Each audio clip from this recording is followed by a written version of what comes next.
It's time for This Week in WordPress, episode number 345, entitled Where's Miriam? It was recorded on Monday the 18th of August 2025. My name's Nathan Wrigley. I'll be joined today by my co-host Michelle Frechette, also by Dave Gray, very graciously standing in at the last minute, and then also by Miriam Schwab, and then not, and then she's back, and so it goes during the episode. We are a WordPress podcast, and so guess what? We talk a lot about WordPress. There's a few bits and pieces dropping in Gutenberg, so we mentioned those. We also spend quite a long time talking about the state of the WordPress community. Has it deteriorated over the last year? Or can we sense that there's some positive news in different locales and amongst different age groups? There is loads of events coming up, and helping organise those is definitely on the agenda this week. We also talk about Rocket.net and its skyrocketing profitability. And also we get into the bits and pieces in the plugin space. There's some new things that have dropped, and it's all coming up next. That and more on This Week in WordPress. This episode of the WP Builds podcast is brought to you by GoDaddy Pro, the home of managed WordPress hosting that includes free domain, SSL, and 24/7 support. Bundle that with the Hub by GoDaddy Pro to unlock more free benefits to manage multiple sites in one place, invoice clients, and get 30% off new purchases. Find out more at go.me/WP Builds.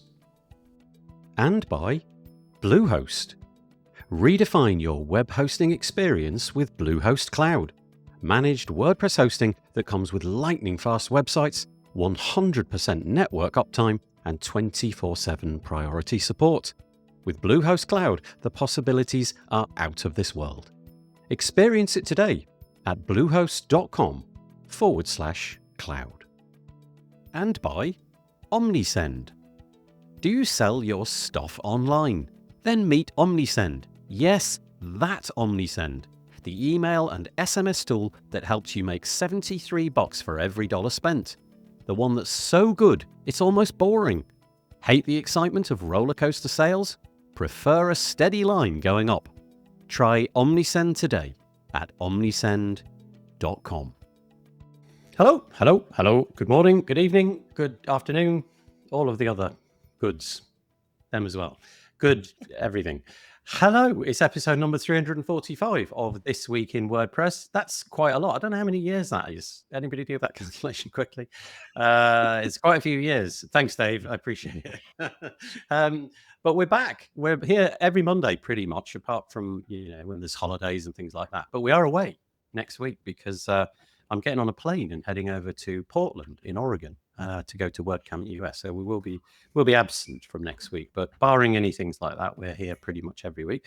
Really appreciate it. If you want to join us in the comments, that's what keeps this show going. It's lovely to have these guests, but it's also lovely to have the comments. Do you see how much sucking up I'm doing already? Head to this URL, go here, wpbuilds.com/live. Thanks, Dave. What a pro. Look at him, straight in there with the finger. That's going to be the show title. Already, that's the winner. He's straight in there with the finger. It doesn't sound good. wpbuilds.com/live. Bring your friends and relations and all of that with you. And drop us a comment. It really keeps the show going forward. Really appreciate anybody that does that. Once again, wpbuilds.com/live. If you do end up there, there's a video player, probably where you're watching this, or you might be watching on YouTube. But if you go to that page, then you've got two options. On the right-hand side on a desktop or underneath on a mobile is a YouTube embedded comments. So you need to be logged into Google for that. If you don't want to do that, if you're not into Google, then go to the player itself. And in the top right-hand corner is a little button which says live chat or something like that. And you can post your comments anonymously in there. So one more time, wpbuilds.com/live. Okay, as always, I'm joined by three people. I have to say, Tim Nash was going to be with us, but he's not feeling very well. So, Tim, I hope that you get better. I hope you're feeling better soon. He said he was heading straight back to bed. So It sounds pretty nasty, but yeah, good luck. I hope that you're feeling all right later. Stepping into the breach for that is Dave, and we'll get to know Dave in just a moment. But before that, over there, co-host for today, Michelle Frechette. Hello. Hello. Your video, for my part, is laggy, but your audio is not, so that's completely fine. Sometimes it's just bad for one and not for the other. And when it all ends up getting recorded on the other end, it usually comes out all right. But how are you doing anyway? I am doing very well, thank you. Good. I will read Michelle's bio. Here we go. Michelle Frechette, as you can see on the screen, is the Executive Director of Post Status. In addition to that, Michelle is the podcast barista at WP Coffee Talk, co-founder of Underrepresented in Tech, creator of WP Speakers and WP Career Pages. She also co-founded Sponsor Me WP and Speed Network Online. She is, of course, an author, influencer, and a frequent organizer and speaker at WordPress and tech events. And she's living outside of Rochester, New York, where she is into taking photos of nature. If you want one URL to sort of sum it all up, head to meetmichelle.online. And in fact, in just a minute, we'll find out a new thing that Michelle's launched because she's got so much spare time. So we'll find out about that. I've learned the trick though to getting things done as partners. If you don't do it all yourself, it can get done so much faster. Yeah. I nearly once wrote a book called How Not to Start Stuff. And but obviously the clue is in the title. I never got around to it. That's actually quite a good joke. I like that. Book on procrastination was never published. Yeah. My idea was to produce basically a blank book with no advice in it at all. It was just like, don't start. I was terrible when I was a bit younger. I used to start things all the time. And honestly, this is true. This is not entirely true, but it's basically true. This podcast is the single thing in my life that I can point to and say, yeah, I kept doing it. I've been a real creature of kind of starting things, losing interest, doing something else in all sorts of ways, career and what have you. And so, there we go. That's the one thing I've started. Right. Okay. Dave Gray is joining us today. He's the one that's stepping in for Tim Nash. And so I appreciate that. Last minute. I really appreciate it, Dave. How are you doing? Yeah, good to be back yet again. Yeah, thank you. I'll read Dave's bio, which was put together in just a moment. Dave has the sixth sense that he'd be on the interwebs today when he put his Google T-shirt on from WordCamp EU this morning. Oh, is it still on? I can't see. Yeah, no, maybe. He's the man behind Friendly Web Guy plugins, which has recently had a rebrand from our WP plugins, and he's as it kept having to be spent out. Dave is still buzzing from his first sale of ClickTalk, his latest plugin. Bravo, Dave. We'll show that on the screen in a moment, but that's my feeling. I'd like selfless promotion. No, that's great. That is great. And finally, Miriam Schwab. It's been a while. There, she's down there somewhere. How you doing, Miriam? I'm good. How are you? Yeah, good. Miriam is the head of WordPress at Elementor, where she connects the company with the broader WordPress ecosystem and community. She's a long-time contributor to the WordPress space, active in community events and discussions, and a frequent speaker at WordCamps and industry conferences around the world. Before joining Elementor, Miriam co-founded Stratic, which was a static WordPress platform focused on security and performance, which was later acquired by Elementor. Earlier in her career, she founded and led one of Israel's top WordPress development agencies. Yeah, nice. You see, this whole thing is full of people who have managed to do loads in their life. And then there's me. I thought of another thing you started. Oh. Your family. Yes, I managed to stick with that. Yeah, thank you. They're still around. Yeah, they're still here. Yeah. I try ever so hard to with that We as all well. do. So, yeah, exactly. Okay, so thank you. There's our panel today. As I said, if you want to join us, head to wpbuilds.com/live, and we'll get into the bits and pieces in a moment. Let's just see if anybody's dropped in a comment. A couple of people have. That's really nice. Thank you for joining us. This must be Ryan. Ryan from Influence WP is joining us from sunny and mild Charlotte, North Carolina in the USA. Thank you. Davedan joining us. I'm imagining he's in, where's Sokoto, Nigeria? Davedan's normally in London because he comes to the WordPress London meetup that I help co-organize. So that's interesting. Oh, nice.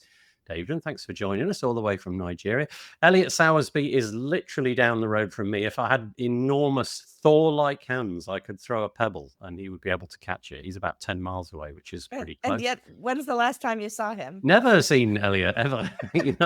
I'm not entirely sure he's real. He's got a plugin though, so I think it's quite likely he is. He's got a great plugin, Turnstile. If you want to put Turnstile from Cloudflare onto protect your WordPress forms and things like that, Elliot is the responsible. Rely WP or WP Rely, I can't remember which way around. Michelle Frechette, there you go. There's Michelle. 64 degrees Fahrenheit, 18 degrees in sunny Rochester. Marcus Burnett, hello. What's that? I said, finally, we're not baking here anymore. No, exactly. We got the same today. It's Reprieve. cloudy. It's typical English weather. Marcus Burnett says, only a week to go until I get to see your beautiful faces in person. Happy Monday. Thank you. That's really nice. Dave Dunn joining us again. Dave has other names in today's show. Oh, friendly web guy. Dave, A-Team Gray. What's the significance of that? What do you mean? You needed some help and you had to call someone. Oh, got it. Okay, anybody under the age of 30, don't even try. It was a really bad TV show, but it was addictive. I used to watch every episode. This is true about me, says Dave, and I have plans to start so many things but never get around to them. This could be a whole show, right? Just talk about all the things that you never I have a list list too. Yeah. Good morning, says James Lau. Nice, taking a nice walk, I'm guessing, around town right now. Yes. 63 degrees outside. And Jackson from a balmy southern Italia. Thank you. Keep the comments coming in. Really appreciate it. That's great.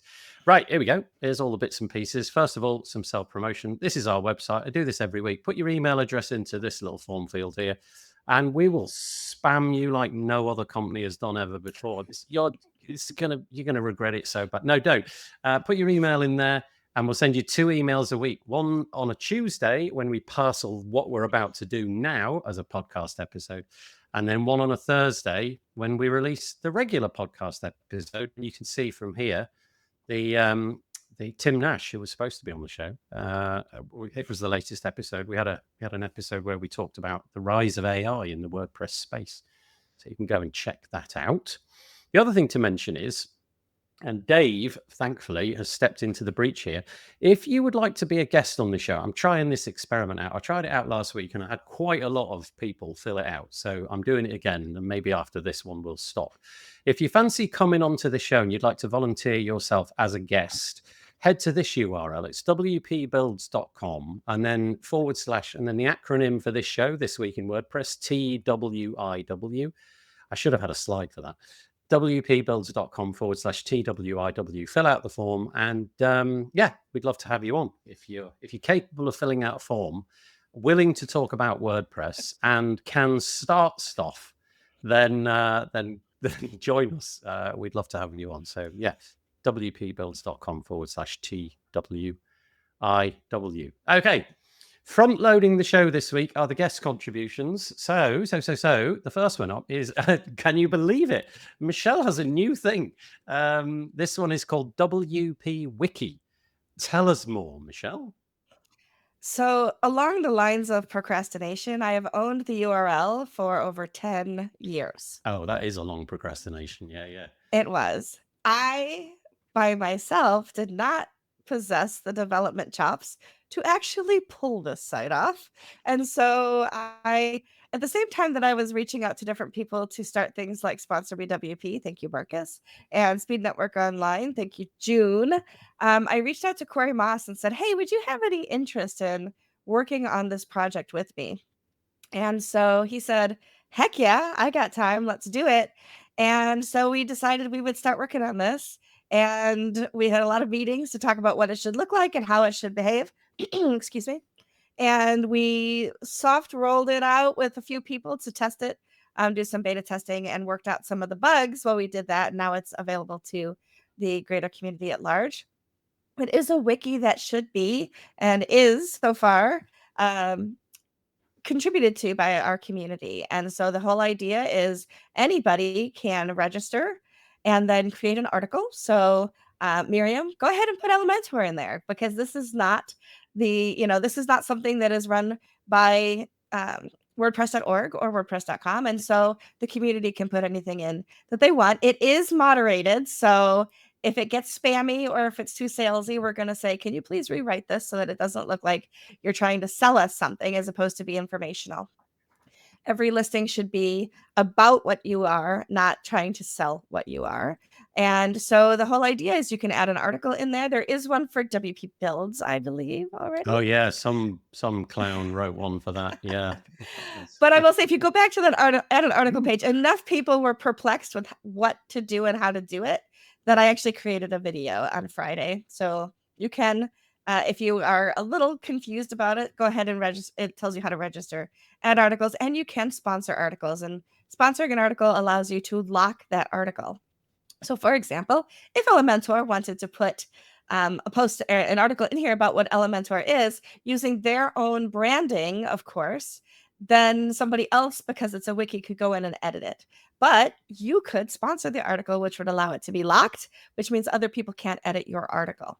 So we did put a little bit of monetization in there that way to allow companies to maintain their branding, especially since some companies, not Elementor, but some companies do sometimes have a little bit of a negative connotation in the community, and people have a tendency to want to poo on them. I will say that we wanted to make it so that this is not a place where people can maliciously go in and edit anybody else's anything, or not even maliciously, but mistakenly change things to incorrect information.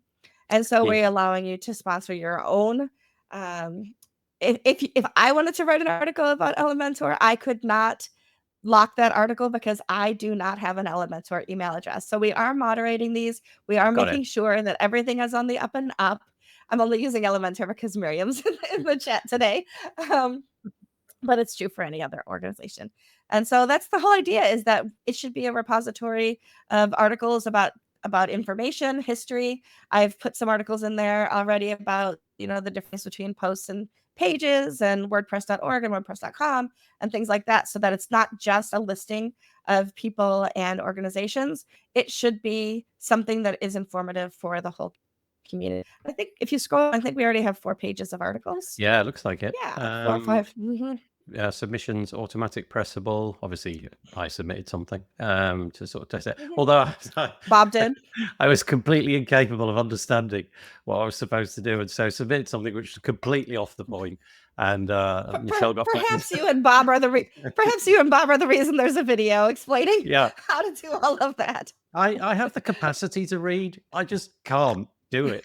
If I get a letter from the bank, it's like, I wish bank statements and things like that had a TLDR at the top, because I just can't get through stuff like that. So I apologize, and then I resubmitted. No worries. The URL is WPWiki.org. Nice. Right, like you say, you've had that one for a while. WPWiki.org. No hyphens or anything like that. Nope. And you can go register an account and then obviously follow the add an article link, and hopefully over time we'll have some place to go if you're inexperienced with WordPress or whatever your product or service may be. Thank you. That's great. And if you have feedback, we're absolutely still in the beginning stages. Happy to receive feedback. Before you move on, I do want to mention today is the last day to sign up for WP Trail Buddies. So if you are coming to WordCamp US, I do have more veterans signed up for this than I have newbies, but that doesn't matter. Anybody who's interested in making a connection and having a new friend, I am looking for more people to do this. Today is the last day. Tomorrow, you will get your emails announcing to each other who your trail buddies are, so that next week when you arrive at WordCamp US, you have the ability to meet up and have a friend before you even begin. So just to summarize, Michelle's initiative here is to combine people who've been and have experience and, don't have the heebie-jeebies about turning up and wandering around and being a part of that event. For people who perhaps have a little bit more of a concern, maybe it's the first time you've done it and you just feel that you would like a bit of support, then WP Trail Buddies, which you can find at wptrailbuddies.wordpress.com. If you head over there, last day today to get yourself signed up. So you're more looking for attendees who've not been there than people who. Correct. Right. Okay. But we will do this again for future camps. So nice. If it's something you're interested in and you're going to Asia or Europe or Maybe we'll open it for Canada. It all remains to be seen. But yes. So, apropos of that, Elliot Sowersby says he's considering going to WordCamp Europe next year. Not too sure yet. Maybe we'll finally meet there. Oh, right, yeah. Well, I could be your trail buddy, Elliot, and see if you actually exist. You're not paper thin, and I'll probably meet him before you do, which will be the funniest part. Exactly. No, that's right. Oh, like random family news. This is great. James Lau, his son turned 7 today. Happy birthday to your son. That's lovely. What a nice piece of news. Oh, great. Okay, let's move on. Let's find out a little bit about something that Miriam is bringing to the story today. So this is called Angie. I presume I'm pronouncing that correctly. The first agentic AI plugin for WordPress. First of all, Miriam, for people that don't know what agentic means, just clear that bit up, because I think I'm confused by what agentic means. It's a good question, and I keep trying to explain it badly. So I will try again. Try goodly. Well, I'll explain what Angie does, and then maybe through that it explains what it means, like why it's agentic. So Angie, it acts like your website building and management buddy, and sits with you in your WordPress admin and allows you to ask it or tell it to do all sorts of things that you want to do in WordPress.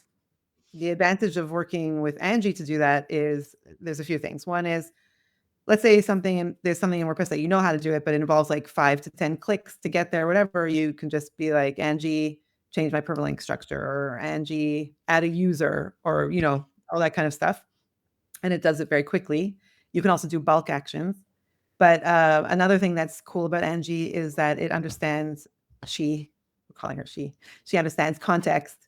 And so if you don't necessarily know exactly what you want to do or how you want something to turn out, you can give it like information, and then she'll like think for you and suggest changes to make, and even make them for you in your site. So it can save a lot of time, help people do things they couldn't do before, because, interfaces can be overwhelming, hard to figure out. There's a learning curve and things like that. It makes things much more accessible to everyone, like managing their site, but not just managing it.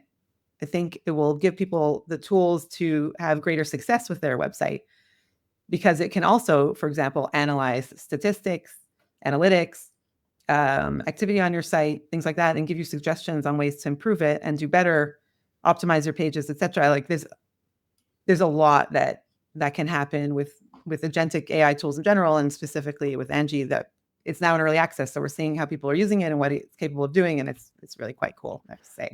Speaking of the early access bit, Daveden has just made this comment. Sorry, it's going to... Oh, no, that's great. It says, what's the timeline for the public release? So first of all, if you want to try it out and test it, obviously not on a production site, you can just sign up for the early access. So be in touch with me, and we can let you try it out. And we love your feedback if you are testing it. The public release is scheduled for September, let's say early to mid-September. At WordCamp US, our entire focus is going to be on Angie. So really? Everything. You're going to see our booth is completely oriented towards Angie and AI, and all of our activity there, even our swag, will be around AI, and specifically around Angie. We'll be doing demos. We're going to be collaborating with some other sponsors who are there. We'll be at their booths as well, demoing Angie for attendees and whoever wants to see. So we're excited to show people what it can do. I'm presuming because you've built it, I'm presuming it hooks into some of the various different things that are unique within your, page builder. So for example, I'm guessing it can do Elementor type things, which maybe a generic AI wouldn't be able to do. So it has excellent capabilities when it comes to Elementor, but actually Angie's agnostic. So yeah, I was looking at the logos here. I can see that you've got the WordPress logo, the Gutenberg logo, the Woo logo, and obviously the Elementor logo. Yeah. It works with all of those. You can use it to manage your Gutenberg site. We implemented some Woo capabilities that are really quite cool. Also, time-saving, bulk update, products, change products, add sales and coupons, and all sorts of things like that. It also works already to a certain degree with ACF. And hopefully we should be able to announce some other integrations by the time WordCamp US rolls around, which is very soon. Some other products in the space are creating their own MCPs. So MCPs are their own kind of, again, it's hard to explain these Yeah, it things. is. Yeah, They're like go Google it. AI, so we can hook into it and get their capabilities and their tools to work with Angie. So that's coming as well. But obviously, yes, with Elementor, it has very, very strong and powerful capabilities.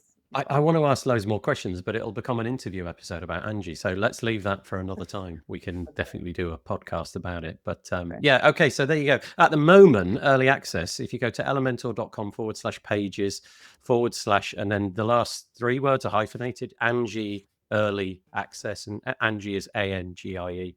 I'll put a link in the show notes so that you can find that. But if you want to try to remember Angie, just think the Rolling Stones song, Angie. Oh, yeah, nice. Yeah. Nice. There. Well, it's been a long time since we've had singing on this podcast, and I thoroughly recommend it. That's great. Thank you so much. That's brilliant. There you go. Ross said, what did Ross say? Oh, I thought it was an Angie comment. Ross Wintle, hello. It's this time on Monday. Yeah, I'm on holiday, and I can also tune in. Good grief, Ross, is all I could say. It's your holiday, and you're tuning into this. That's superb. Thank you. You get a biscuit or a badge or something. When I see you next time, I'll pretend like I've made you a badge and pat you on the back or something like that. Thank you. Okay, last one. We had Dave on last week and he mentioned this, but I thought he's here at short notice, and he's obviously sold a license, so he's happy. ClickTalk version 1. What is ClickTalk? A simple time tracker that sits inside the WordPress install. So it's pretty much aimed for site builders. So if you're working on client site A, you can track what you're doing in there for building pages, posts, or maintenance things. Correctly track your time. So when it comes to the end of the month, you've got to invoice. You don't need to think, how much time did I actually spend? So you can actually invoice the correct amounts and make yourself hopefully more money. Nice. And by buying a license means some money, which advantages in that side. I like it. That's great. What was really interesting is about 2.5 weeks ago, I did a podcast episode with Dave, and he told us all about the latest stuff that he's doing and all of that. And then he released this. And I said to him, you didn't mention that. He said, no, I hadn't thought about it then. He kind of came up with it about 12 days ago and just thought, well, I'll just crack on with that. And build it. Just make a couple of days because waiting for the client to kick off. So like, just build something new. We've always do marketing or other promotion stuff. It's like, let's build more things. Talented people like you. It's great. So there it is. You can see it. The URL, you've got to go to Dave's website, which is friendlywebguy.co.uk. That's where he's doing all of his marketing endeavors now. And if you click on the little plugins bit, then it's just there, ClickTalk, amongst all of the other different bits and pieces that you can find. Most of them, I think it's fair to say, are to do with the WordPress admin and tidying that up and making life a little bit easier on the inside of your WordPress install. Yep. Okay. There we go. Right, let's move on to the WordPressy stuff. Here we go. So this is on make.wordpress.org, and it's a summation of some bits and pieces which may or may not drop into Gutenberg, what's new in Gutenberg, and we get this piece of content quite a lot, but this came out just the last couple of days, and I've just highlighted a couple of things. You can read it yourself. Again, links in the show notes. But data views, so imagine you're in your WordPress website, and at the moment, you've got this fairly poor set of data views. So if you go to a post, you can either view it as like, I don't know, you can view it in just one of a couple of ways. The media library, again, there's just a couple of options. They're fairly constrained, a little bit unusable really in the modern world. Data views is an endeavor to make everything searchable and filterable. So you'll be able to come up with your own view of your own WordPress data.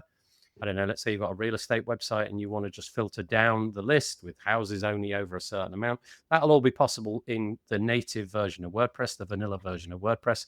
And a couple of things which have dropped recently is you can have group results, which is kind of cool. So you could say there's an image on the screen. If you can see that, that's great. If not, then I'll describe it. It's the idea of this website's obviously got something to do with planets. And you can group content based upon, I don't know, whether a planet is a gas giant, for example, or an ice giant. In other words, you can put content into little groups and data views will show that. Really, really useful, I think, in certain scenarios. Kind of thing you might want to do on the front end, but now it's going to be available on the back end. So that's kind of cool. There's also I don't really know really what the intention of this is, but writing mode, which is kind of like like a distraction-free mode is probably the best way to describe it in WordPress. That's been there for a little while, but now you'll be able to shuffle through a bunch of different styles. So you'll be able to click a button and it will just swap out automatically the font for random fonts and things. Again, not sure what the utility of that is, but it might be the vibe that you want. And that's kind of all I had from that, but you can go and check that out. Does anybody want to mention anything on there, especially that data views thing? If not, I'll move on. That's a big no. I'll move on in that case. Okay. Next one then is the developer article, and Justin Tadlock typically writes this piece. He wrote this a couple of days ago, and it's a few bits and pieces that are coming into core. We mentioned this previously, so we've mentioned a lot of the things that are coming up in this article. So I'll only mention a couple that we haven't mentioned on previous shows, and very keen to know what your thoughts are, panel, on this. Do we need more blocks in the basic install of WordPress? Because there seems to be a push at the moment to get a ton more in. So Matthias, yes, got his name right. There, thank you. That's the first time this year. And he has basically suggested that if you want to push WordPress out to inexperienced users and their purpose is to do writing and build websites, the blocks that we've got at the moment don't satisfy that, and it's quite frustrating because you might need to go out and find a third-party suite. Wouldn't it be better if there was a basic implementation of just about everything that really you need? And so this is the idea, is to come up with loads and loads of new blocks that would satisfy that. So I think that's kind of interesting. And then there's some stuff about block bindings. What do you reckon to this one, though? Let's just stick with this one. Does WordPress have enough in it already? To my mind, when you look at the UI of a vanilla WordPress install and you look at the array of blocks, there's already way too many. And most of them are completely useless for just about every use case, unless, for example, I don't know, you have a podcast that you want to launch with Pocket Casts, or you want to launch Vimeo videos. There's blocks for all of it. And Animoto, what the heck? How is that in there? Now, I don't even know if that service still exists, but there's a block for that. All of these different things. However, the endeavor here is to get things so that writers and website builders have all of the things at their disposal. I don't know. Maybe it's not. It's over to you if you want to talk about it. Can you imagine if the WordPress plugin repository stopped at 20,000 plugins because that was enough? Yeah. Yeah, I know what you mean.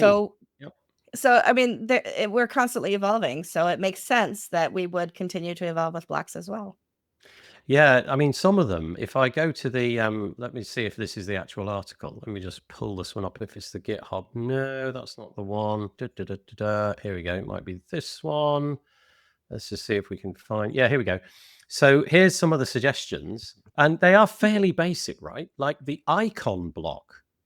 There is no icon block in core. Honestly, like maybe you are deliberately not using icons on your website, but probably you are. If you're building a website, I imagine that icons are a part of it somewhere. We talked about this one last week, the playlist blocks, sliders and carousels. I still don't know what stretchy text is, but anyway, that's apparently a thing. Tabs and accordions, mega menus, marquee blocks. So that's like scrolling text, that sort of goes from one side of the screen to the other, left to right, right to left. Table of contents, time to read, breadcrumbs, dialogue block. Doesn't this seem like it should have been in there from the very start? I mean, even my like CRM that I use has got stuff like this, and it's not a writing interface, but it's got this kind of stuff in it. They all seem useful. If WordPress is moving in a direction where you shouldn't have to know how to code things, right? Like time to read, then it's great for there to be a block for it. Yeah. A lot of these exist already in Elementor, for example, and they exist because people wanted them and use them. Not everybody uses everything, but we also don't. I remember the days. I mean, I think we're still in those days of the themes that had 1,000 options and features. Yeah. Remember, it's like you don't want to be like overloading the product with too much stuff, but assuming blocks are being developed in a way that it's only activating what you need when you need it, hopefully, then why not? It can be helpful to someone. I mean, also in my early days of building with WordPress, I remember being thrilled when I found a plugin that could do something for me, like easily without having to code it. And I just dropped it in and I got the functionality. And with blocks being the direction for the present and the future, it's great to have all these options. I think it only becomes overload if they're not well organized and findability is hard. And surfacing great ones is also like not happening, right? In the plugin repo, we have some measure of popularity, right? There's a popular tab. Someone's like, I don't know where to start. And then they can go there and see what is most widely used. So maybe something like that could happen with blocks to just help people get started or help people find things they want. But I don't think like there's a reason to limit the types and number of blocks if they serve people and give them functionality and they're useful. Great. Yeah, I mean, especially the things, this is talking about core as well. So what would ship with core? A lot of the third-party vendors of blocks, I don't know if the same is true with Elementor, but there's like a whole UI for switching things on and off. So you go to the, I don't know, like the available blocks page or something like that, and you just kind of turn off, I'm never going to use that, never going to use that, never going to use that. And you do that one time, and then presumably as a new block would be added to core, that would be something that you would be redirected to do again. Look, we've got this new block, we've switched it on, but remember you can go back here and switch it off. Then you don't get that kind of overwhelm where the sidebar is full of stuff that you're never using. Maybe an experience like that would be quite cool. Anyway, Dave, Michelle, have you got anything on that? Just pipe I was just going to say, if you had more blocks in there and had some of the UI to say, here, real common blocks and some other slightly experimental ones, you could say, enable those experimental ones or more niche bits on that side, then yeah, it would make things easier to see on that side. So yeah, I agree with what you said. Yep. Michelle? I already said my say. Okay. In which case, I think that one in particular. So Justin's obviously written a piece all about the different things that are happening in the developer community. That seems like a good one, and it feels like it's got a little bit of traction going. As always, Justin's written a very long article, including updates to WordPress coding standards. It's now on version 3.2. So if you're a developer, there's some information in there. There's information about Playground and block bindings, but we've covered most of that in various different podcasts. So we'll press on from there. Mm-hmm. But I will also link in the show notes to this GitHub article. It's in the Gutenberg repository, and it's the number is 71026. So you can go and find that if you want to follow on from there. Okay. Oh, Miriam disappeared for a moment, but she's back. There she is. Sorry, internet. No, it's all right. No, it's fine. Okay, next one. We're off to Twitter. We don't often feature things on Twitter, but here we are. This is a post which was written by Jeff Chandler. If you don't know Jeff back in the day started the WP Tavern. It was then bought by Automatic, and people like Justin and Sarah Gooding stepped in and what have you. But Jeff has written a piece which kind of provoked me, at least anyway, to have some thoughts about it. And he says this, see what you think, dear audience members and panelists. As we approach the 1 year mark since the keynote at WordCamp US 2024, and we'll cover that maybe a little bit later, do you feel that WordPress is in a better or worse space? So it's kind of a closed question. You've got a binary choice there, but you can obviously add your own things. And then a few people kind of replied with some thoughtful things. So Courtney, who's been on the show a few times, has replied with, it's very different in some parts of the world. In Asia, few dared ask Matt or discuss such topics. In Europe, the room was, and she's used the word appalled at the handling of project sustainability or regard for EU regulation. In North America, the concern is still around governance and privacy. Katie Keith, again, been on the show a few times. She thinks it's worse. I think usage is about the same, but the reputation is worse and people aren't as passionate about it as they were. As a community, we need to work together to advocate about it still being the ultimate CMS. So basically, this is the 1 year on piece. So we're 1 year on since all of the bits and pieces happened at WordCamp US. We don't need to go over that old ground. What's your thoughts? What do you think? Do you think WordPress is still the space it is? I'm going to put my thoughts in quickly so that you don't feel quite so, I don't know, intimidated by that question, perhaps.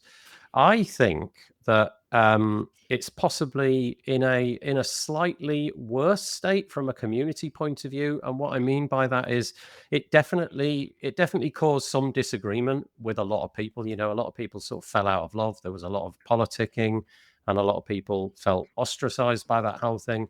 It does feel like it's in a better place now than it was a few months ago.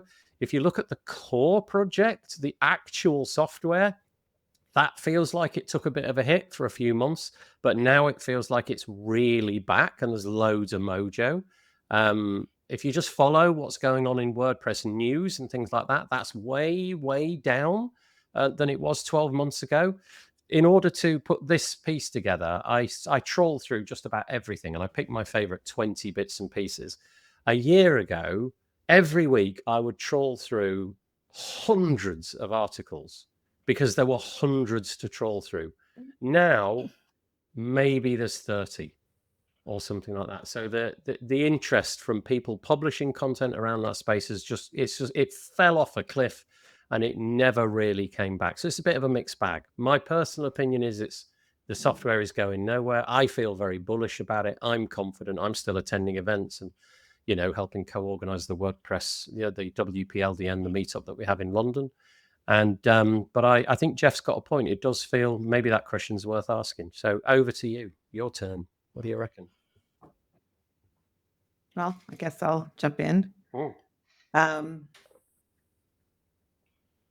I think we're at a place now, a year in from last year, where there's been some humility that has kind of been digested by a lot of the industry, where we can't take for granted our leading position. We can't take for granted that things will just continue to be the same. Even before that, there were already signs that were concerning of, I like the way you described it, going from like 100 articles to 30. So it sounds like it was good then, but it seemed like there was less enthusiasm, less passion for the project, an aging project. We're aging. I'm aging. Well, I've been in this space for a long time, and that means I'm like 20 years older than when I started. So already there were signs of concern, and then, this upheaval didn't help. But I think it has led to kind of regrouping and more positive proactivity in a way, which is hard to quantify, but that's just my sense.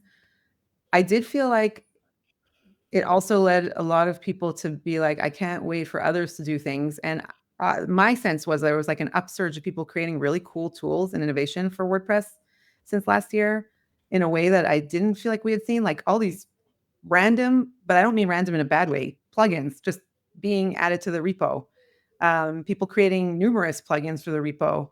Jono Alderson comes to mind as someone who created a few that are really useful and cool. And I'm not saying anything about him not doing it before or anything, but like he's just an example of what I felt like there was more building and creativity and creation around our space. As a result of, I think, all of us kind of feeling like we can't, it's not on someone else to do it. Like if we want WordPress to be what it was, then we need to build, and there's like pain points to be solved, and it helps. Miriam froze for me. Is she frozen for you as well? Yeah. Okay. Yep. Deep in thought. Yeah, she's deep in thought. She'll probably come. Oh, she's sort of trying to come back through. Oh, bless her. On the audio, she's going to come through as a bit of a Dalek. What I'm going to do is I'm going to ask Miriam to refresh. Michelle, would you mind in the private? I don't know if she'll be looking in the private chat. Yeah. I'm going to mute her in case she comes back, and I'll pass the baton to Dave quickly. What do you think, Dave? Anything on that? Yeah, probably it's in the same sort of basket, because I'm still trying to invest time and effort into the WordPress space. I think, as you say, it's not going anywhere, but yeah, it's taken a big hit, and people aren't quite recovering from it, but the bruising starting to heal a bit, and people are kind of not moving on, but coping with kind of the new world. And as Miriam said, if we need innovation, we've got to start doing some stuff ourselves and stop taking things for sort of granted. So yeah, hopefully the community can sort of heal, and other key people might need to kind of try and make amends on that side. But what's kind of curious to me is that you've jumped into like plugins, right, in the much more recent past, and so for you this debate is far, well, maybe it's not more important, but it's very, very raw, because obviously if WordPress were to be in decline, that would directly affect what you've just embarked upon. Yeah. Does any of that kind of stuff keep you awake at night? Do you know, because everybody would like to be on a rising tide, right? You get in early, you hope the tide's going to rise, you go with it, the customer base swells and all of that. And it feels like basically what Jeff is saying is that over the last year, the tide has either stayed where it was or it's gone out a little bit. I think maybe that's where he's trying to go. Does that stuff bother you? Do you have thoughts around that? Yeah, because that's why while most of my efforts are more plugin based, I've still kind of got my little mini ecosystem around kind of websites in general. So most of it is WordPress related, but there's a couple of side bits that are just more general website related on that side to try and diversify slightly on there. So not as much as sort of Katie and Barn 2 per going across to Shopify, but yeah, it's just kind of like a gentle toe in the water for another side project. So that should the tide go out further, then they can kind of diversify or basically sort of hedge your bets. But yeah, as you say, WordPress isn't going anywhere. It might just get a bit more less ideal press on that side, but there's still people doing new sites on there. For us old folks will still do new sites on that side. So frankly, even if I could get like 0.1% of the market share on some of those plugins, I'd be quite happy on that side. Yeah. Okay. Thank you. Michelle, anything you want to add? Yeah. So, I mean, if you go by the number of projects I've launched just this year alone, WordPress isn't going anywhere. Yeah. Woohoo! I am not concerned about the future of WordPress at this point. I think that we are on a very good trajectory. I think that we've been around for 22 years now as a CMS, and so there's always going to be in a history like that some course corrections. There's always going to be in a history like that some times of unrest, I guess, and sometimes what you need in order to spur greatness is a little bit of just a fray, I guess. I'm not sure what the right word is, but where we don't always agree on everything, right? Yeah. When everything is just always smooth sailing, you can become complacent, and it's easy to say, oh, this is here, this does what I want it to do, people are contributing, whatever. But when you have a little bit of an upheaval, it kind of shakes things up enough for people to be like, hey, wait a minute, maybe I should participate, or maybe I'm done with this, in which case that's fine too, right? So we've always been someplace where people come and people go, and that's perfectly fine. That's what happens in any community, in any ecosystem. I no longer use Microsoft Word because I am all in on Google. Do you think Microsoft Word is worried that Michelle Frechette is not using Microsoft Word anymore? I don't think so. I don't think they're worried about that at all. So I think that there's just opportunities when things like this happen. And I think, we're not even actually a full year in. We're at 11 months since last WordCamp US. And so I think that we are actually not only recovering, but we're moving forward and thriving right now. It's kind of interesting. There's going to be loads of how to describe it. There's loads of through lines in this episode that I hadn't really realized until just now. So lots of the pieces that we're about to come on to will in some way come back to this piece, right? So I'll try to, as we mention them, I'll try to refer back to this kind of like worry that WordPress is in a spot of danger. And so, okay, with that in mind, let's just move on to something completely related to that. And the first one, therefore, would be events. Let's think about events for a minute. So these are just things that I found really easily. I didn't have to go looking for this at all. So here, as an example, if we're thinking about whether WordPress is stalling as a piece of software, as a community, here's a few things which I think paint a picture that it's probably still going to be all right. So the first one is this, WordCamp Asia. They have now a call for organizers. You obviously have to log in. It's a Google form, so that's kind of broken on what you can see on the screen, but you get the point. If you would like to be involved in that, now is the time. But obviously that event is already mooted. In order for that event to happen, presumably the event space has been organized and paid for and all of that kind of stuff. So WordCamp Asia is a green light, and they're looking for organizers at the moment. Next one coming up very soon is WordCamp A, or you might describe it as WordCamp Canada. They are now looking for sponsors. It's going to be happening in October this year. So again, links my will be in the birthday. show notes. Yeah, is it? Is it really over your birthday? Are you going? October 15th. I'm speaker, yes. Ah, nice, because Ottawa's not like a billion miles away from you, is it? It's It's about a relatively 6-hour drive. Not too yeah, bad. yeah, exactly. Yeah, that's great. So anyway, there's another event, a major event taking place. And if you would like to be a sponsor for that event, you can. More events. This time in Scandinavia. This is Helsinki, WP Suomi. I probably butchered that word, but WordCamp in Suomi. It's happening in Helsinki later this year. It looks like it's now on the 6th of August, 2020. Sorry, that was the date you had to submit your proposal. But anyway, the point is there's a novel, a new event happening that I had not heard of until very recently. And then finally, WordCamp Europe, probably the biggest of the lot, or at least it has been until recently. WordCamp Europe 2026 is now looking for organizers as well. Back to the WordCamp US thing, I think, that's not WordCamp US. We haven't got a WordCamp US one.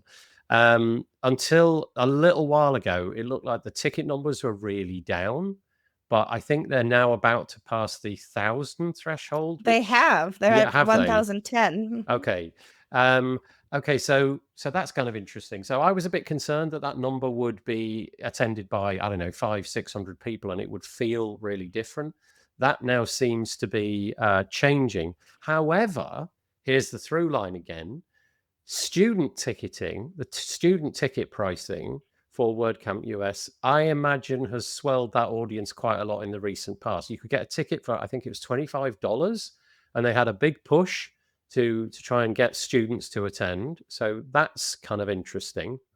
And then a little bit That's later, great. If they're getting young, new, fresh people in the door, that's amazing. exactly that. Yeah. Mhm. And can you imagine if you're a college graduate at the minute, like how hard is it? Like that debate, like, do you want to go into AI or do you want to do a PHP based sort of CMS thing? You can imagine where the hotness is taking people at the moment, all the venture capital money and what have you. It's an easy one to go for, right? But it does appear that some of the initiatives are paying off, and people with a certain proclivity for what they want to do with their life and how they want to invest their time and the community that they want to be involved with and the philanthropic nature of things like WordPress. Yeah, you could make your $1 million over on AI, but maybe that's not the central part of what you want to do in life. Maybe you do want to do something a bit more philanthropic and altruistic. It's not only about the philanthropic side of things. In a lot of college and university courses related to marketing and things like that, they'll teach the students how to use WordPress and often Elementor as well as their power tools for supporting their marketing efforts. So that's great. And that still continues to be the case. I'm sure AI is coming to play, but with AI becoming a strong component of WordPress, then we can be the best of all worlds, I think. Like use WordPress, which is your power tool, a very robust CMS that has capabilities that a lot of other systems don't. Add to the picture, add to the mix AI, which makes it super user friendly and you can do much more. It's like it's a great thing to have students learning and using as their tool, and hopefully we'll see more of that. So I think that's going to be an advantage in the world of WordPress.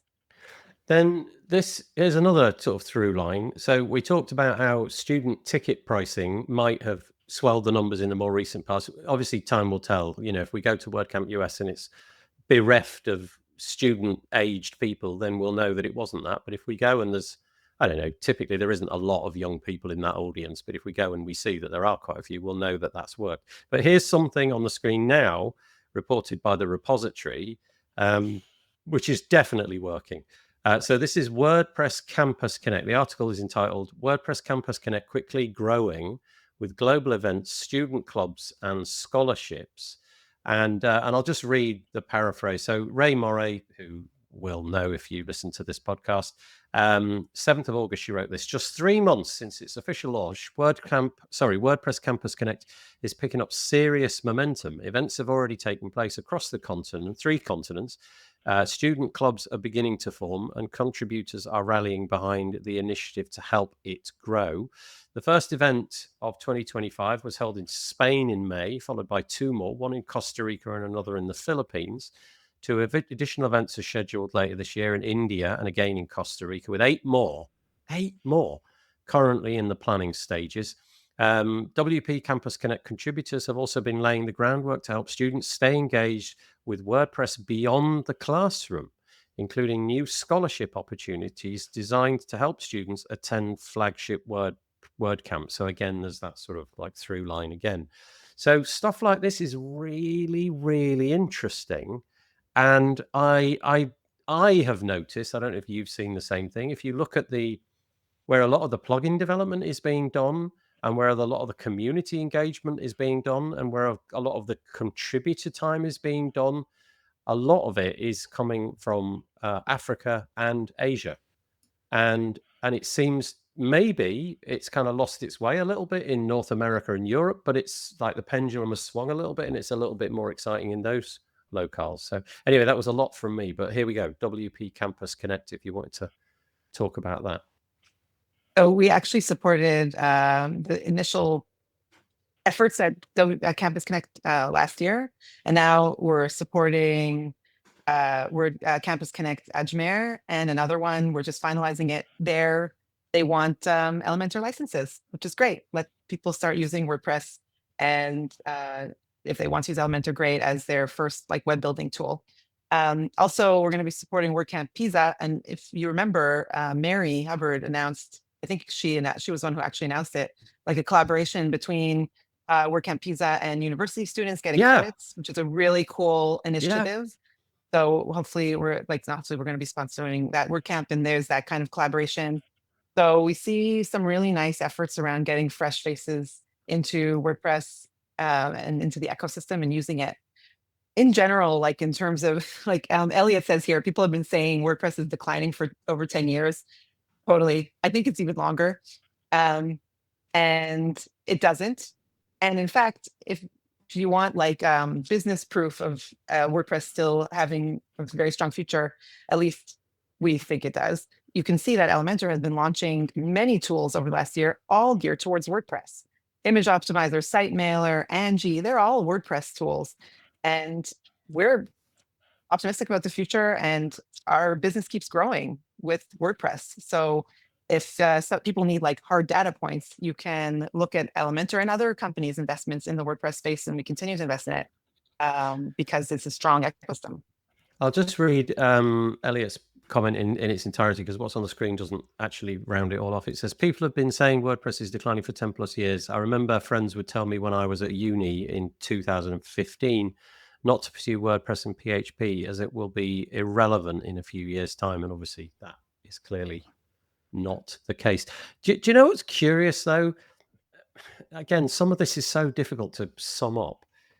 It takes a panel of people like this to piece together these pieces and make it evident that these things are all happening, and they seem to have a positive cycle to them.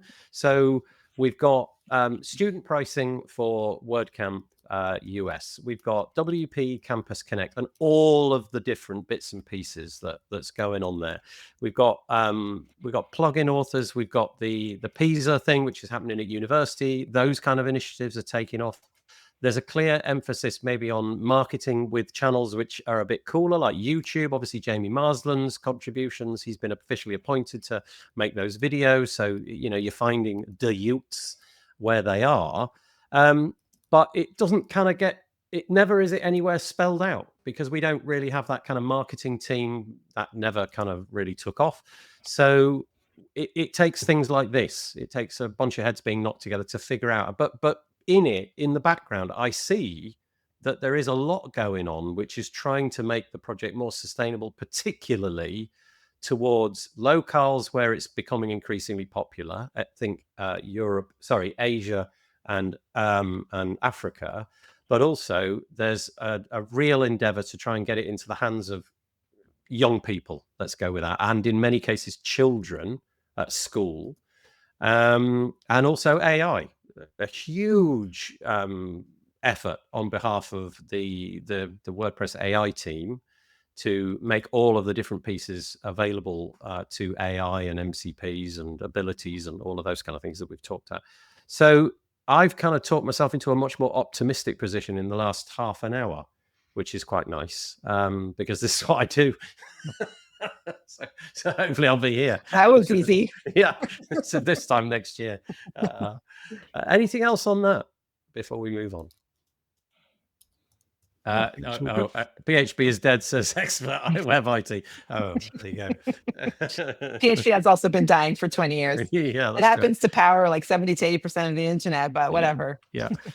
Luckily, Elliot says I didn't listen to them or to expert web IT. I don't know if expert web IT is being tongue in cheek or if they're being serious, but yeah. Anything on that? Sorry, before we move on. I'll just say one last thing about events. So when we were planning for WordCamp, so WordCamp Asia, we didn't know what it was going to be like, and it was very vibrant, super vibrant, great attendance and enthusiasm. But like you're saying, Asia is very enthusiastic generally. Sorry for the noise about WordPress. WordCamp Europe, we were worried about what was going to look like, where people were going to actually be there. From our perspective, it was a really good turnout. We had a really good experience there as sponsors, and it was great. WordCamp US, same story. What's it going to be like? Oh my goodness, they only sold 500 tickets. By the way, we're not going to have enough swag because we're like, we hate having extra swag. So we planned for less people. But now with ticket sales being over 1,000, I think it's very possible that we'll get to, let's say, 1,300 tickets sold by the conference. That's a pretty decent turnout for a conference that everyone was wondering how it would turn out. So in-person events, they're maybe not exactly what they used to be, but people are still showing up to learn and connect and innovate. And I think that's a promising sign. And then all these additional events, Campus Connect and this and that. Wow, there's so much happening. I'm in charge of Elementor sponsorships. I can't even remember all the events we're sponsoring because we get so much outreach. And I try to make sure that we support basically almost everything. I don't even know what we're supporting. There's so many. Like I can't remember. I have to go back and reference. It's seriously so many. We need a spreadsheet. We need a spreadsheet. But it's like all these communities are coming together to meet up and talk about WordPress, learn about WordPress. And it's a volume. In the first half of the year, it wasn't like that. Then I could keep track. Now forget it. I can't keep track. Yeah, okay. So it's maybe picking up, I think. Maybe we've got some mojo coming back. Maybe there is a little bit more chutzpah about the whole thing. So in reply to Jeff's post here on X, I think it's probably fair to say that at least this panel, we feel pretty confident. Dave is making his plugins. There's obviously some confidence there. Michelle's making a load of new projects inside of the WordPress space. Elementor are releasing a load of new things. There's a load of the big push to skew the audience to younger in the WordPress space. There's a big push to enable people in different parts of the world, particularly Asia and Africa, to use WordPress. Yeah, okay. Ross makes a good point too. Ross makes a good point in the comments too, that there's also great community run non-WordCamp events coming up. So we had PressConf come this year, replacing Pressnomics, which was prior to the pandemic. We had some other events that are on hold, but we also have CloudFest and things like that are really ramping up. And so there's a lot going on. You've got LoopConf coming up, like a lot of things that are WordPress related that aren't necessarily WordPress.org type events. I have a link. Yeah, thank you, Ross. By the way, that's a good point. Yeah, okay. So that's a whole new part of the ecosystem, isn't it? People taking on events that they're obviously, they're monetizing that event as opposed to it being a WordCamp. They're selling tickets for a different price point, but people are still showing up. Maybe there's more of a, different focus on what those events are. Thanks, Ross. And here's one, in fact. This is happening in London. We mentioned it a couple of times, but I got sent a coupon code this week by the organizers. So there's no affiliate or anything like that. I don't think there is anyway. But if you append, I guess in the discount box here, yeah, there you go. If you put into the discount box WP Builds 50, then you can get $50 off your ticket. This is for LoopConf. It's happening next month. It's in about 6 weeks or something like that. And it's a one-day event in central London, and the early birds have all sold out, but you can still get $50 off with the code WP Builds 50. So there's another mention, like you just said. Thank you. Good. Okay. Right, let me see where we can move to now. Let's go to this one. This is kind of random. A little while ago, I had Charlotte Bax on the WP Tavern podcast, and she was mentioning her thing is all about web sustainability, and she mentioned in that podcast that she was close to launching a project. And I got a message from Charlotte the other week to say that it's ready to go. So I just thought I'd give it a mention on this show. It's called Enor. I haven't used it, so I can't really report of it on its efficacy or anything like that. But this page is translated by Google, by the way. So if there's grammatical errors or whatever that you can see, blame AI for translation. But Enor is billed as a toolbox for online sustainability. And the idea is that you've got this tool which will monitor your website and give you a report about the sustainability of it. Beyond that, I can't really tell you anything about it. But as she was such a pleasant guest, and honestly, anything we can do to remove our carbon footprint is worth looking at, then I thought I'd mention it. Probably the quickest thing to do is to Google Enor, ENNOR, but the URL is enor.earth. Nice. I think that's kind of cool. And the product itself is called QuickScan. And so it appears to be ready. You can buy a license for various different license tiers. So there we go. I wanted to mention that. This is kind of interesting as well. So this is on Matt Mullenweg. Out of nowhere. I don't know if this has ever happened before. Dropping on the tavern on Wednesday, I'm joined by Michelle, actually, Michelle, and by Jonathan DeRosier, and we're talking about WordPress.com and WordPress.org and why that might be confusing for some people. I've never used WordPress.com except as a login mechanism to sort of like bind Jetpack to things and things like that. So I've never been a user of WordPress.com. But my understanding, and we talk about this in that podcast, is that obviously there's a free experience over there where you can get a limited subset of things, but you pay no money and you get yourself a website, which is nice. But also, if you start to pay money, you can then do things like add in theme support or add in the ability to, migrate from one theme to another, use plugins and so on and so forth.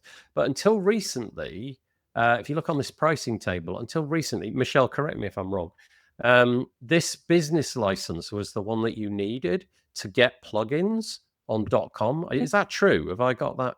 Yeah?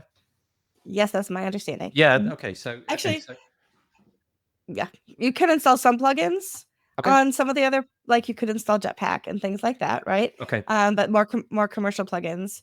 Okay. You're able to do. So a limited subset of plugins, like the ones that Automatic produce, so Jetpack and so on. Okay, got it. But so they're running an experiment now where if you're on the personal plan, so that's in my case it's saying pounds. I guess it's $3 a month if you go with dollars, and it's premium. You can now install plugins, but you've only got. So this is kind of curious. You've only got until the 25th of August if you want to buy that thing. And now I don't know what that means. I don't know if that means you'll get a year of that, and then after a year you'll have to pony up to the business account, or whether that will then be so you'll be grandfathered into that forever and ever. But Matt, obviously the co-founder of WordPress, he is saying that for the first time ever, we're running a summer special where every single paid account gets the full WP cloud experience with full customization and control. It's a test run until the 25th of August. It's WordPress without the asterisk, without limits, implemented in a way that's intuitive. And the rest of it is, kind of marketing speak. It looks like it's $4 a month, not $3 because of the pound difference. Anyway, I thought that was kind of interesting. And I don't know if that means that if it's a barnstorming success and they, tons of people pony up and buy that, whether they'll carry on or if it's just, I don't know what that is. But it kind of seems. Yeah, I don't have any information about what's going to happen going forward. But I have recently upgraded a few accounts to the business plan so that I can experience those and see how they work. So WP Trail Buddies is now WPTrailBuddies.com. Does live at WPTrailBuddies.wordpress.com still. I haven't done the whole migration thing, but I am able to add CSS, for example, and other plugins so that I can use that as a paid on the paid plan. And my goal is recipesforlydia.wordpress.com is now just recipesforlydia.com, where I'm adding family recipes for my daughter. And so I'm experimenting with it, seeing how I like it. And so far it's a smashing success because I could do everything in the business plan that I could and self-hosted. Yeah, it kind of feels like these plans, though, if that was to carry on, it feels like they just become like a regular managed hosting company without the sort of strings attached of, if you're on these cheaper plans, you can't have these. I mean, basically you need the plugin ecosystem to make WordPress valuable in many people's eyes. And now they appear to be giving that away on this trial basis. Who knows?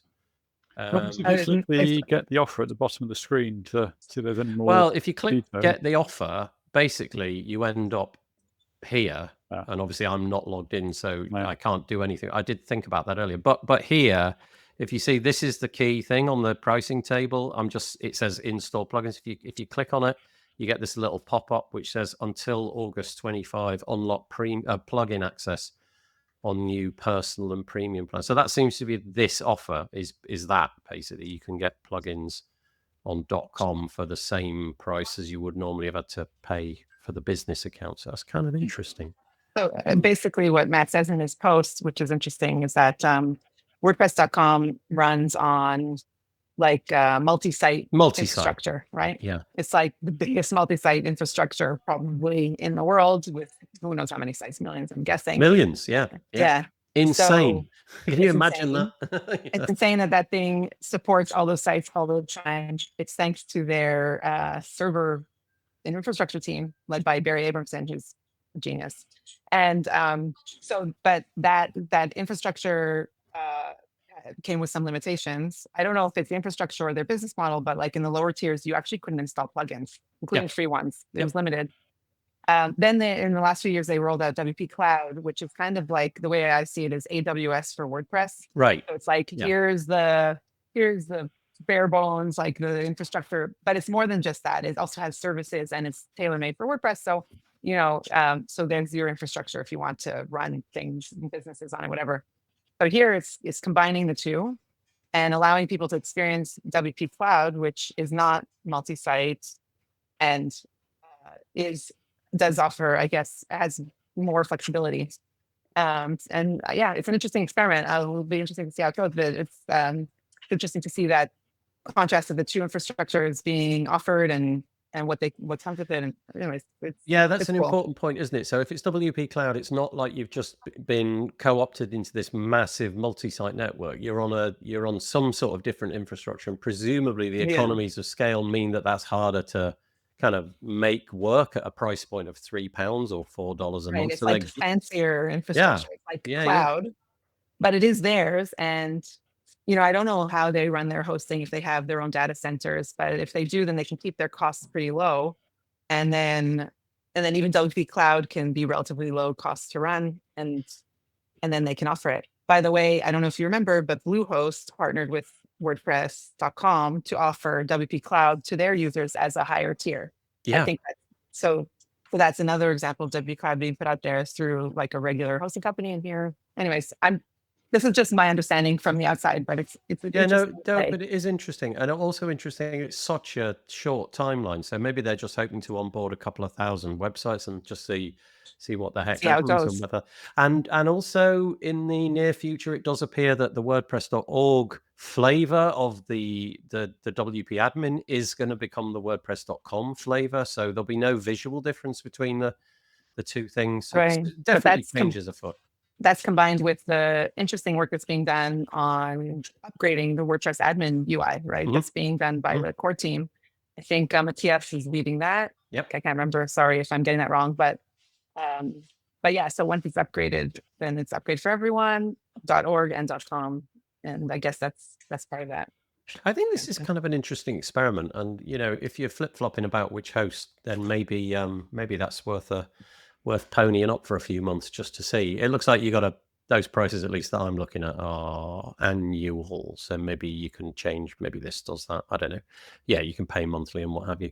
Anyway, certainly an interesting pivot, and who knows, maybe .com will be a different creature in the days, weeks and months to come. Speaking of hosts, Last week we had Jess Frick on the show, and she was very, very, very tight-lipped about what she was going to be doing in the future. And she said, "You'll have to wait and see."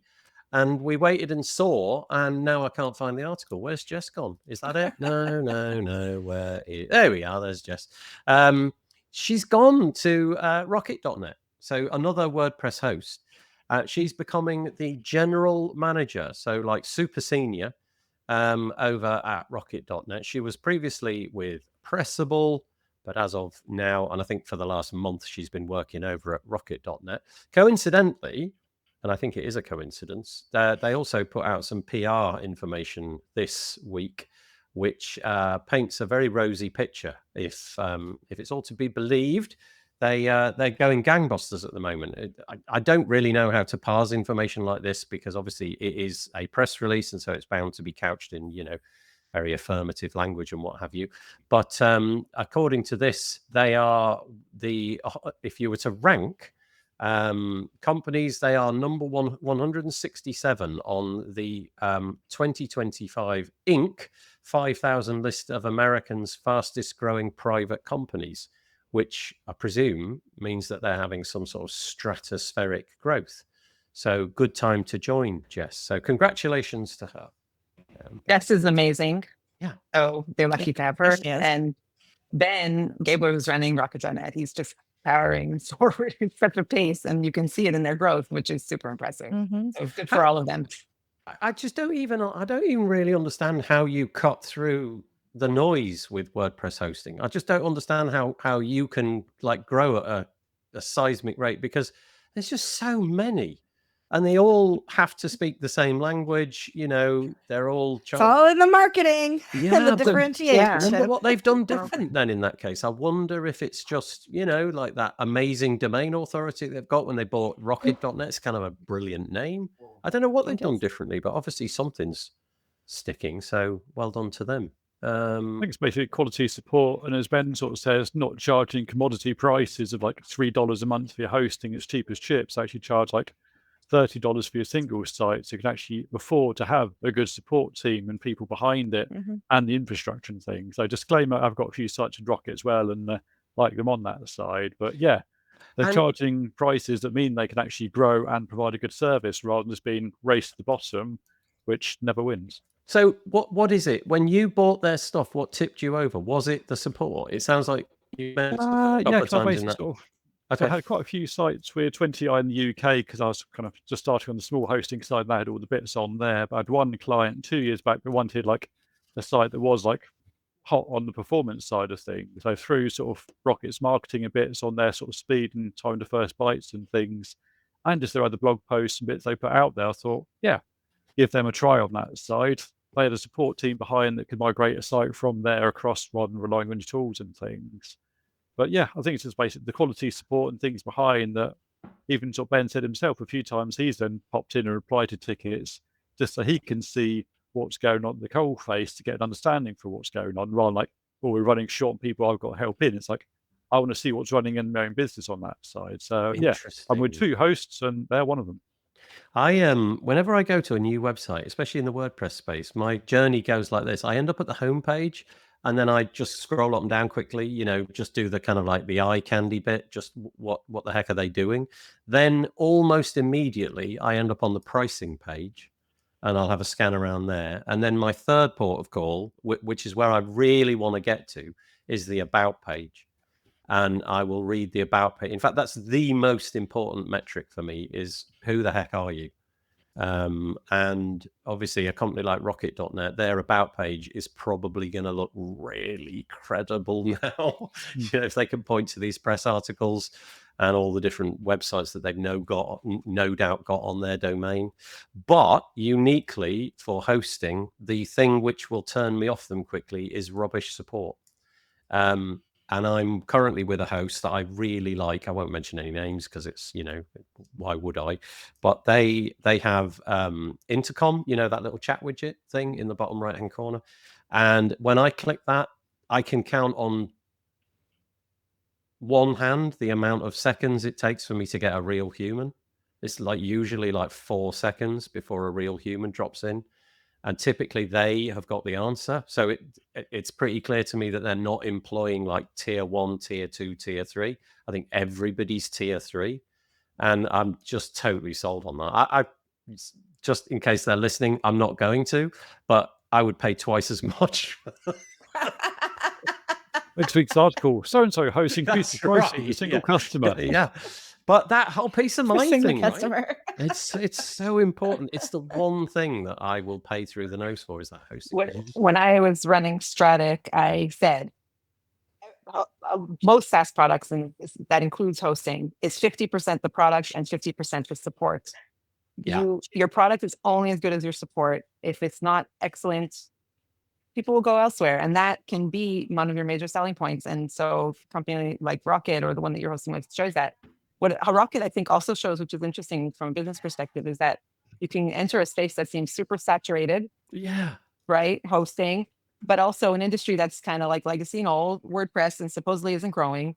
And if you position yourself correctly, marketing, sales, I don't know if they do sales, it's probably a lot of word of mouth, bringing expertise to the table, etc., focusing on specific value points that you really emphasize, then you can do well, even in that kind of market. There's no such thing as something that doesn't work. And by the way, the race to the bottom also works, unfortunately, but there are hosting companies in our space that do amazingly well by racing to the bottom, which makes it hard for everyone else. Because customer support is super expensive.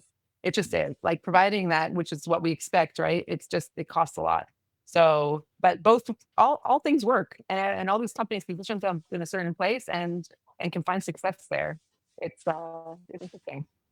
Yeah, I mean, incredible. I think the first time I'd heard of Rocket.net was probably, I don't know, maybe 4 years ago. Maybe I'm being a bit optimistic. I don't know if they're actually a lot older than that or what have you. They weren't on my radar, and now they seem to be everywhere. Whatever they've done is pretty impressive. So congratulations to them for hiring Jess, because we all know Jess is brilliant. And congratulations, Jess, to you for doing that as well, taking that job. Okay, so let's imagine a scenario where you're sitting around to yourself, you're bored one day and you think, do you know what I need? I need more WordPress AI music in my life, because, I'm sure we've all done it. Just bored on a Sunday, like, what the heck am I going to do with my Sunday? I could do the chores, or I could sit down and I could go here. I don't know what to say about this. They got a great URL. It's wlog.fm. Unfortunately, I can't play my system audio. It won't allow it, so I can't play it.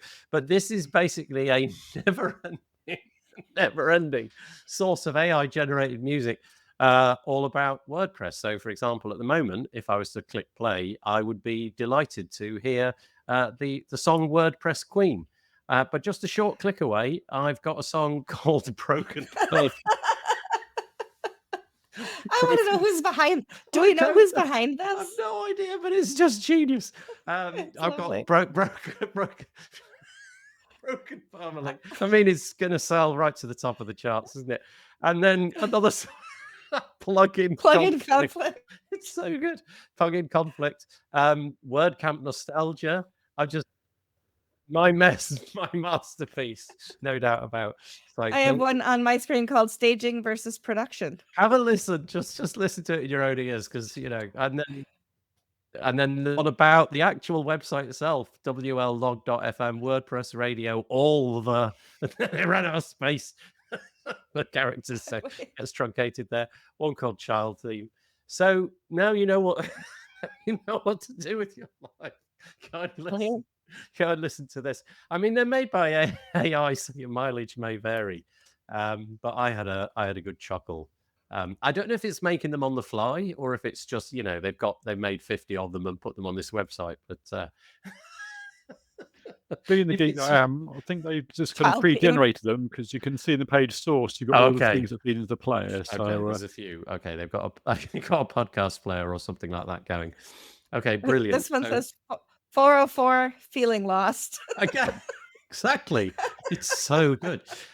Dave Dunn, he's already giggling. He says, I should definitely check out WLog after the stick it on your YouTube channel, Dave. Make it so that we can all listen to them. Then, okay, the very last one. There were so many bits and pieces that we could have got to today. I will get to this one probably last. I don't know what to make of this. Usually things in the WordPress space get more expensive, or more things get added in and it costs more money. I'm curious as to what's going on here. So Surecart, I don't know much about Surecart, but I know it's kind of like a rival to WooCommerce. Let's go with that. It's an entire e-commerce platform. It's by Adam Preiser and I believe Andre Gagnon as well. They're the two people behind it. Maybe there's more. Apologies if there are. For a while, they had fees attached to some of the different add-ons that you could get. So, for example, if you wanted order bumps, they would charge a fee, but not like a fee like you'd pay for their extension. They would add in a fee onto the transaction cost. So let's say that somebody ordered an order bump, they would get 1.9% of that order bump, which felt like a pretty incredible business model for them. So I don't know what's forced this about face, but that's all gone. They've decided to get rid of these extra fees, and I don't know why. My only thought is that coming round the corner is a new rival called FluentCart, which, if you've ever come across their products, Fluent Forms, Fluent CRM, they got a whole load of different things in the WordPress space. They're probably going to be treading fairly heavily on the toes of Surecart in the near future. So I don't really know what's going on there. But anyway, if you've got Surecart, you're making money out of it, you're about to make about 1.9% more. So wow, there you go. Things apparently get cheaper. By the way, there's another company that lowered their prices recently, which I saw. Go on. Nitro Pack. Did they? Yeah, they lowered their prices. Just like that? They were like, I'm pretty sure it was them. They were like, we can, so we did. It was something like that. Interesting. You wonder if it's commercial pressure, like some other rival, like hot rival is coming along, or if it's just literally, why not? We're doing why not? In a world of rising prices, it's a nice way to create some positive sentiment, and maybe, it's a little bit of the race to the bottom, but not exactly if you retain your quality. And it's a nice thing to do for your users. Yeah, the interesting thing here is I don't think anything about the product has changed, just the pricing. So whatever you had before, I think you now have the same. They just don't cream off this little fee, in the same way that Stripe does, right? You pay a transaction, you expect Stripe to take a bit. Well, they were adding in their little fee as well. So anyway, they've taken that away. So there you go. I think that's it. We've reached our 90-minute mark. Is there anything else that I missed? Our panel? Anything you wanted me to add that I didn't? No, we're all good. Okay. In which case, I will say, Miriam, I'll see you next week. Is it next week? Yeah. It's crazy. Michelle, I'll see you next week as well. I'll see you both also, yeah. Dave, I don't know when I'll see you. I can't go anywhere. Oh, I'm so sorry. You need to sell more ClickTalk licenses. Yeah. Let's try and make that happen. Yeah. Click here. Yeah. But we will see you in a couple of weeks' time. I believe the show's coming back. Depending on how jet lagged I am, we'll be back in 2 weeks' time. So thank you for joining us. As always, the show is kept alive by the comments. So thank you so much. If you endeavored to make a comment, really appreciate it. The links, as always, will be in the show notes. Head to wpbuilds.com and search for episode number 345 of This Week in WordPress. And only one thing that remains is the humiliating hand wave of joy. That's now what I'm calling it, the humiliating hand wave of joy. And look, they're all doing jazz hands. Even the vaguest humiliation anyway. There you go. Thank you so much, Michelle Frechette. Thank you, Dave. Thank you, Miriam. We will see you soon. If you guys want to stick around for a natter, feel free. We'll see you in a couple of weeks' time. Take it easy. Bye-bye. Bye.